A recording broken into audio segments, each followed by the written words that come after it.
Though your years upon this earth be very great and long, life is but as a fleeting dream,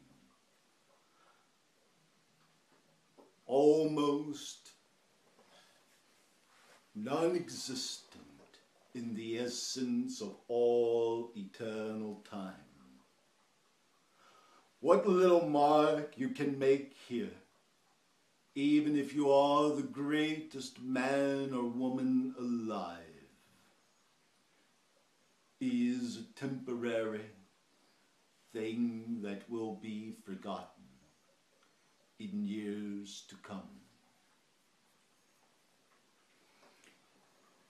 Make a great discovery. Build a great name for yourself. Become a powerful leader. Do any of these things, and no one will know you in 1,000 years. In 10,000 years, only maybe a shadow of your name will be remembered. Be a famous celebrity. Today, it is a sports star. Yesterday, it was a gladiator. Be a personality. Today, it seems that everybody wants to be a reality star. But all of these people, gladiators and sports figures, reality stars, all of these people will be forgotten in the wink of an eye. They will be no more. And mansions that they have gotten for themselves, fortunes they have piled up for themselves, will dissipate into nothingness, will belong to someone else, will be worthless to them when they leave this life. This life is indeed short. You look upon the aged, you see them infirm and hobbling, not knowing that perhaps they were once a great dancer or a great warrior, a great athlete or a brilliant scholar. All you see is the hobbling old man or woman, broken by years, and yet not quite gone. But oh, so quickly they shall be gone, and when they are gone, they shall be forgotten. And if they leave a legacy, that legacy, even if it becomes a legend, will become eventually a bastardized untruth that does not represent who or what they were, but only what people want to think they were. And the lives of people that were great will be reduced to a sentence in the history books. And then that sentence will be altered or removed because it becomes politically incorrect or politically inconvenient. This is the truth of life, and it should have a profound impact on how you wish to live your life. For prayer develops the soul and the spirit, the essence of the being that lives through eternity, that lives outside of time and inside the presence of the divine.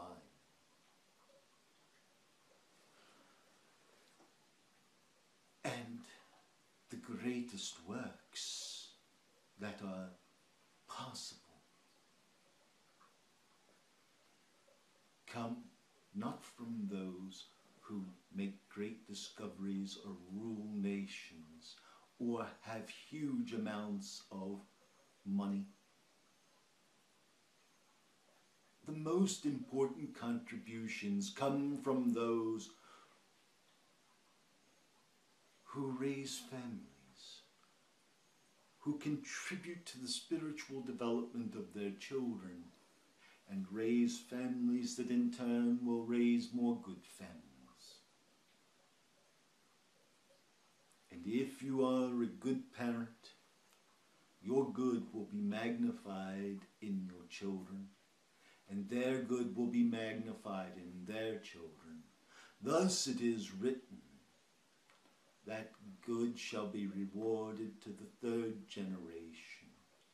And if you are an evil parent, intent on manifesting your own desires and ego, following the way of Satan, which is the way of rebellion and thinking of the importance of yourself, your children will magnify that, and their children will magnify that, and their children will magnify that. And then you will have a generation that looks like the generation you see in America today. This is an absolute truth. But it is also a truth that it only takes a moment of realization for hearts to change, for people to turn around, and for the whole situation to begin to change. Otherwise, America will be just as was Sodom and Gomorrah, interested only in self-pleasure, in self-serving, in self-name, in self-aggrandizement.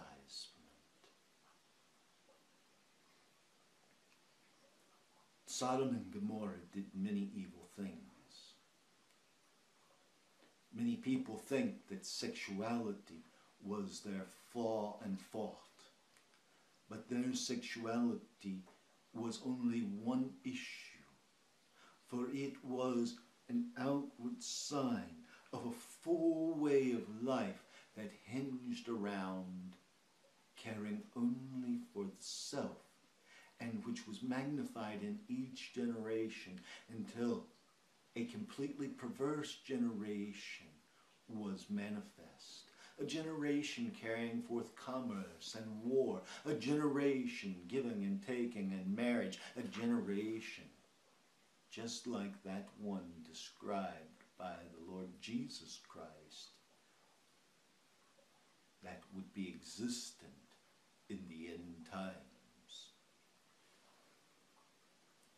You are standing on the edge of a cataclysmic apocalypse. You are standing at the catechism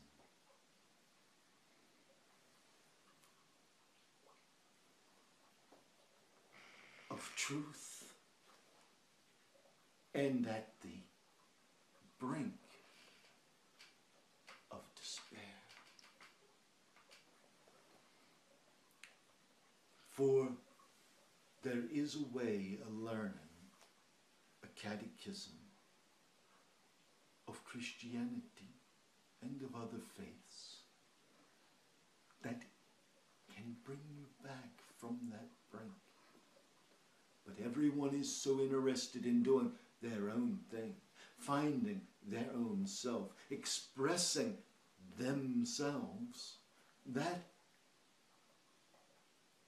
it is very difficult to think that one should be subservient to the divine will, to God, that perhaps serving the self isn't the greatest manifestation of the divine. people have become really that lost, that foolish, and you are that close in the United States to the end. We leave you with blessings and with peace. Go in peace. Do not go in apathy. Oh, do not go in apathy. Go in peace.